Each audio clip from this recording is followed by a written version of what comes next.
Okay. Tapos na nating malinis. Ayan. Kahit paano matanggal na yung mga dumi. Wala akong ano kasi tawag dito. Wala ako talagang panglinis. Ginamit ko lang itong string oil. Tapos kuskus ko lang. Kuskus lang. Tanggal naman kahit paano. Pero ito yata mansya na rin yata ng ano to. Sa kahoy. Malay mo, makabili tayo sa susunod ng pang ano talaga yan, pampakintab. Nalagyan na natin ng string.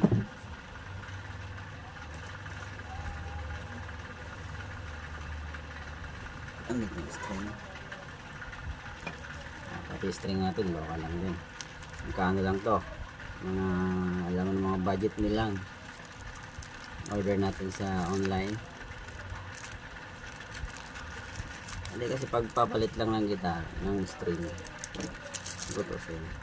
Tayo yung mga gumagamit ng gitara.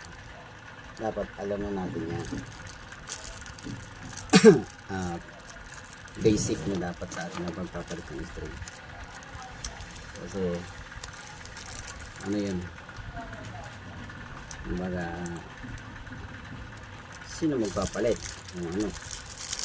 Kung hindi tayo marunong. Pinag-aaralan din namin. Dapat natin yan.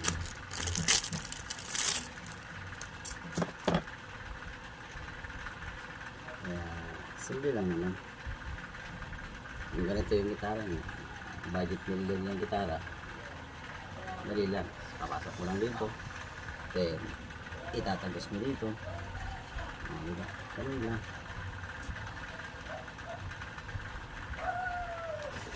Kasi hanggat maaari ako na nagpapayag. May mga ano nga itong ano, mga prep so may tama na yan. Ginamitan ko lang ito ng ano kanina bago ko siya linisin. Tinaipan ko siya ng masking tape, tapos pinasadaan ko ng liha, niliha ko lang yung ito. Actually hindi pa natanggal lahat yan eh, may ano pa.